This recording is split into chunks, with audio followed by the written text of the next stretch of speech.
Hello guys, this is Pulrin again with another video.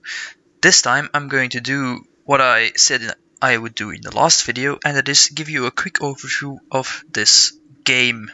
This is the Divide and Conquer submod for 3rd Age Total War, a total conversion mod for Medieval 2 Total War, which is already a pretty old game, but oh well. So, the 3rd Age Total War essentially brings Lord of the Rings to the strategy game. Divide and Conquer goes a step further, and well, it adds in a whole bunch of new stuff. These are all the factions, I'll go over them in a moment. First of all, the races. There's the Dnedain, Gondor, Dol Amroth, and the Northern Dnedain. These are followers of Melkor, I believe. These are Northmen. These are the Wildmen. These are Wildmen, followers of Melkor. There are Dwarves. There are more Northmen. Of course, Orcs. And then there are Elves. So let's just go over the factions real quick. This is Gondor. Pretty straightforward. They are human. Good units. If you want to read what it all does, the overview is right here. These are campaign rules for what to do to win and all that stuff. Dol Amroth starts off as an ally of Gondor, bit of its own, but they've got probably one of the best cavalry units in the game, Swan Knights. Northern Dnedain, yeah, they're essentially the Northern Dnedain, Aragorn and all that. There's the Dnedain, or the Raiders of Umbar. They start off as a horde, and then take Umbar in the first turn. We'll get to that in a moment. There's Breland with Council Master Barliman. There's the Dunlendings. There are the clans of Dnedain, who start off apart, but you know, there's mostly rebel settlements in between, so they can expand pretty easily. There's Harad. There's Kant. There's Rune. There is the Dwarves of Khazad-dûm, who also start off as a horde, and you have to essentially bring them all the way down to Khazad-dûm before your real campaign starts. There's the Dwarves of Erebor. There is the Dwarves of Ered Luin. There's the Kingdom of Dale, the Kingdom of Rohan, the Vale of Dorwinion, the Anduin Vale, the Grey Havens of Lindon, the Realm of Imladris. There's Dol Guldur, the Goblins of Moria, the Orcs of Gundabad, the Remnants of Angmar, the Dominion of Isengard, Mordor, the Realm of Lothlorien, and the Woodland Realm. And that's essentially all the factions. So I will be just real quick starting a campaign as the Dwarves of Khazad-dûm, because I'd like to show you how they work, and then also point at some other features of this game.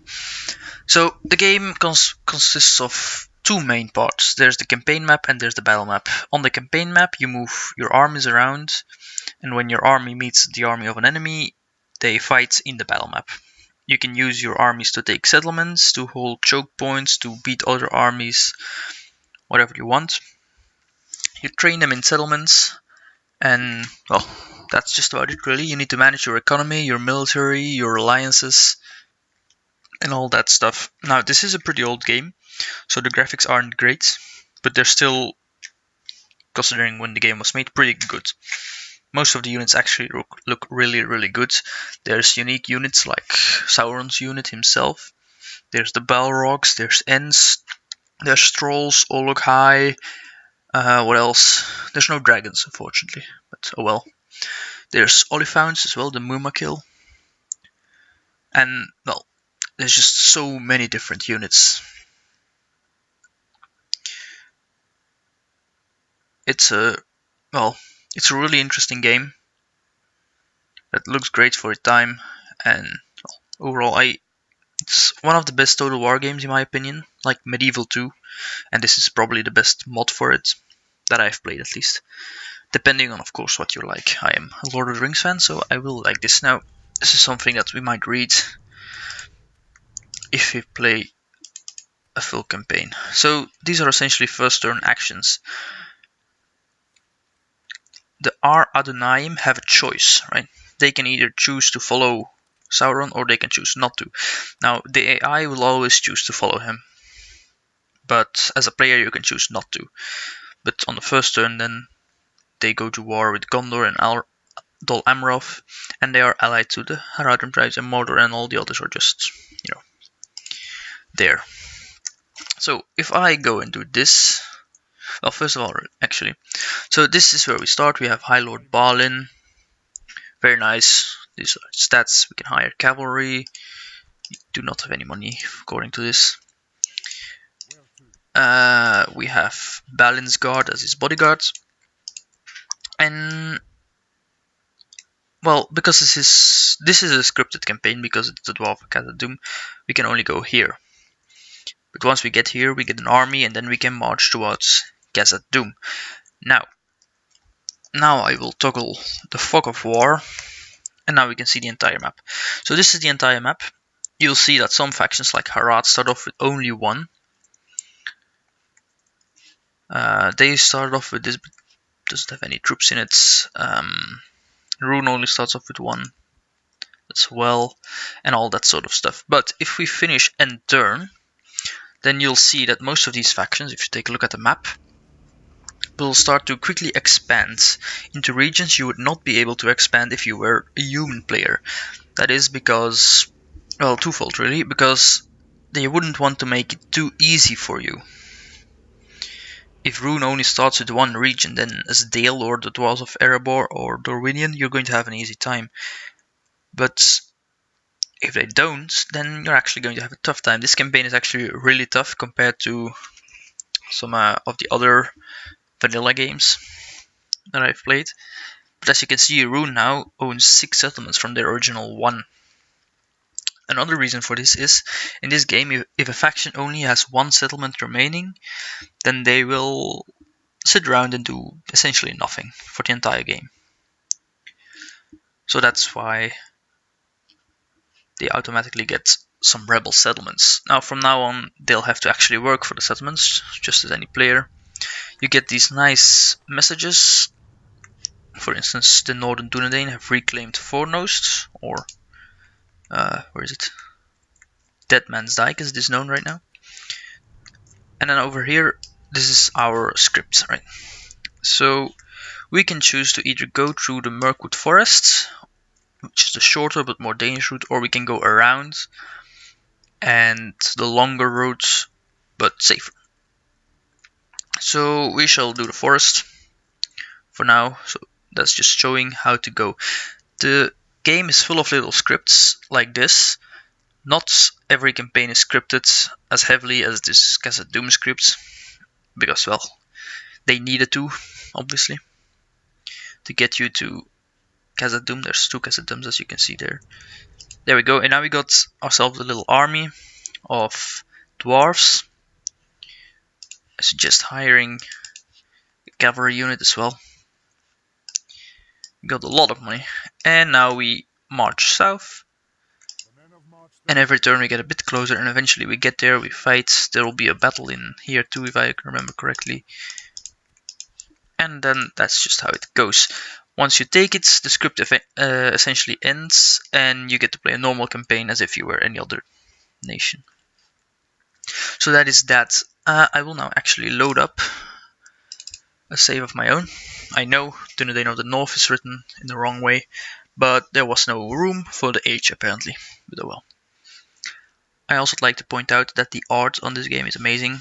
Like, there's 1,000 different backgrounds for the loading screens, I believe, and they all look amazing.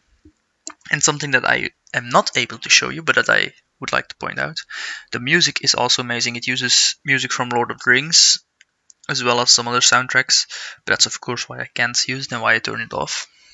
But it is truly amazing to play with it on. That's probably the one annoying thing of recording this. But as for the loading screens, it loads longest when you load into the campaign.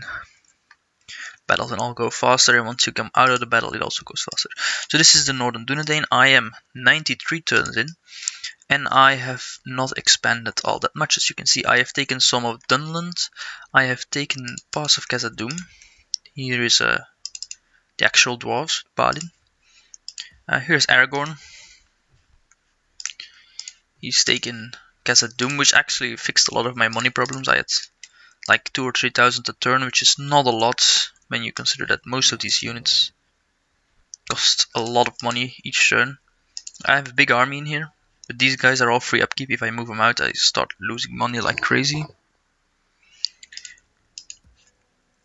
So essentially it's the dwarves of Ered Luin came over here. They've taken this from Angmar.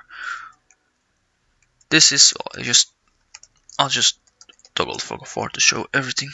Oh, there we go. So Angmar, as you can see, owns pretty much the entire north. The Elves of Imladris have taken Kamet Bryn. That's something recent actually, I hadn't seen that yet. Khazad-dûm is very, very rich because they have mines. That's actually not that much money. But yeah, Khazad-dûm makes a lot of money. As you can see, 1,600, that's a lot.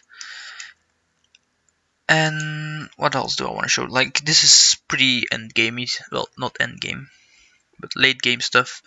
Mordor is advancing over here. They've besieged Minas Tirith. Gondor have retaken Osgiliath a few times, but overall they're pushing them back. So by the time you get here, you'll have some work to do. Oh, they've actually retaken it. So these guys at one point owned this, but they seem to have retaken it. They still own Gobel Tolfalas. Kand is sitting here too. Yeah, they're pushing pretty hard. This was originally Dol Amroth lands, but first Harad took it and then Gondor retook it. Dunland I pushed back over here, and as you can see, they're just sitting here doing nothing because they only have one settlement left, and they're being stupid.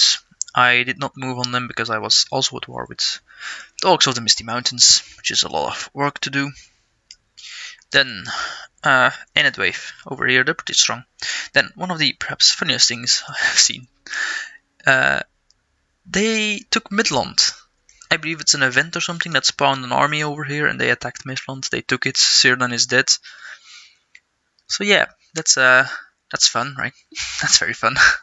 And this big army is just marching along, beating the crap out of everybody, while they are busy fighting over here, where they actually don't have an army either. They just got a few units, but oh well. So that's pretty funny. Over here, Rune is doing pretty good. I mean, they've got some big armies as well, but overall I'd say they're winning. Mordor, of course, is winning over here. I don't know, actually. The dwarves are extremely overpowered in auto resolve, so if you don't fight the battles yourself against dwarves, you'll have some issues. Erebor over here. They've taken Onaz and Nezar. These are snow orcs. What else? Oh yeah, right. I've got Gandalf sitting over here, and he's amazing, as you can see. If I take him out, they start hating me, so I rather keep him in. And yeah, the plan right now is to retake this, because I took that and then they took it, but I decided to go for Khazad-dûm first. Then go and take Zarkala and maybe Goblin Town. But I'll probably get Gandalf and Aragorn to focus on the Dun landings then, and use Halbarad over here to take out Angmar. Now this over here is another script, namely the One Ring. Right now the One Ring is in Carn-dûm, and if you get a general to take the city, then the general will get the One Ring, and he'll get like great bonuses and all that, but also some corruption bonuses and all that. So I'll just turn this off real quick. And then I'd like to show two more things. First of all, alternate campaigns, Middle Earth, Total War. So, for instance, I decide to go with Rohan, right? I start the game.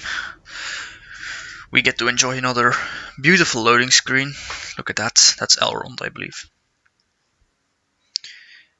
And then I'll show you what it does. Total War. So in most recent games, when you don't need a diplomat to declare war and form alliances and get trade agreements, there is this achievement called This is Total War, where essentially you declare war on everybody you meet the moment you meet them. So you're in a state of perpetual warfare with the entire world. Now, this is not quite the same, but what this does do is it removes all the alliances and wars you got at the beginning of the game. So, as Rohan, I am no longer allied to Gondor or Dol Amroth. I am no longer at war with Dunland or Isengard. Yeah. And as you can see, everybody is just clean. The Dark Lord of Mordor, by the way, is the equivalent of the Pope. He allows you to call for invasions, which are essentially crusades, but then rebranded into Lord of the Rings worlds. As you can see, nobody is at war or allied to anyone else. So that is what this campaign does. If you want to see this, you can also just put it down in the comments. If you want to see me play another faction, one or other faction, you just put it down in the comments. I'll see which one is most fun. Then what I'll also do is just go into a battle real quick. Let's do all and give these guys a lot of money. So I'll get Gondor. I'll be Gondor, I guess. I'll put in Arad. I'll put in Dwarves, perhaps. I'll put in Isengard. I'll put in Mordor. Where's Mordor? It's Mordor. I'll put in. Oh well, just that's enough, I guess. So these are the factions. I'll just give them a few units to show off everything. Like the Knights of the Silver Swan, we've got Wardens of the White Tower, we've got Italian Rangers, we've got some, what else, Fountain Guard, right? Then, now, here's where it gets interesting, right? We get Olog High, we get Great Beasts, we get Sauron's Will, which are... So now, actually, I get Sauron himself. I'll just show you his unit. I don't know how exactly it looks, but oh well. Barrow Whites as well, very fun. And as Mordor, you can also get units from other factions like Rune. Right, then Harads. Let's just get the Mumakil, maybe the Serpent God, and half trolls. Why not?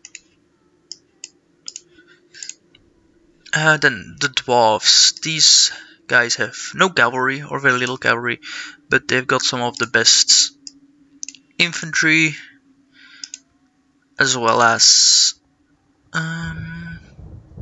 great artillery. And then Isengard trolls, we've got Uruk-hai, we've got Wargs, we've got Olog-hai as well, we've got Berserkers, we've got Orthanc-guard. Right, I'll just get me a few other guys. Get some cavalry, get some archers. Alright, that should do it. Now we go into battle, and we'll see how it goes. Another very nice artwork. So the good thing about this submod Divide and Conquer is that they're still working on it to this day. The last update is from maybe 5 months ago or something. Version 3.1, version 3.2 came out recently. The last big update is 5 months ago, version 3. So yeah, these are my guys, right? I got my cavalry. I mean, my scrolling doesn't work, which is annoying. I mean, this looks pretty good, right? These are my Fountain Gods, my Wardens of the White Tower, my Italian Gods, my Osgiliath Veterans, my proper Gondor Archers. If you upgrade their armor, they'll actually get the shiny armor. But that's something you have to do in the campaign. So let's just start the battle. I don't think I'll fight it. But let's just show you Mordor over here. These are the War Beasts. Very interesting units. Over here we've got the Barrow Whites. Over here we've got Sauron. But you see, normally the commander would then be Sauron, like a specialized proper unit. This is his bodyguard, so to say, and the commander would actually be a special unit, Sauron. But that's not the case now, so oh well. This are Olog-hai, and then over here we've got the Locaena's Rim, who look great and are probably the best cavalry in the game, or some of the best cavalry in the game at least. Over here we've got Isenguards. And yeah, my scrolling does not work properly. So trolls all look high. We've got I don't know what they are, but they're high-end Uruk-hai. We've got Guardians of Orthanc. We've got Berserkers. We've got Wargs over here. Then over here, the Dwarves of Khazad-dûm. So yeah, the Dwarves look great, like fantastic. I can't properly zoom in, but you just gotta believe me. They look pretty cool. And then this guy, I think we haven't seen yet. Oh, the Mumakil. Just look at them. Majestic. They're already stomping over their own trollmen. Look at them. They look fantastic. Right, so that's essentially it.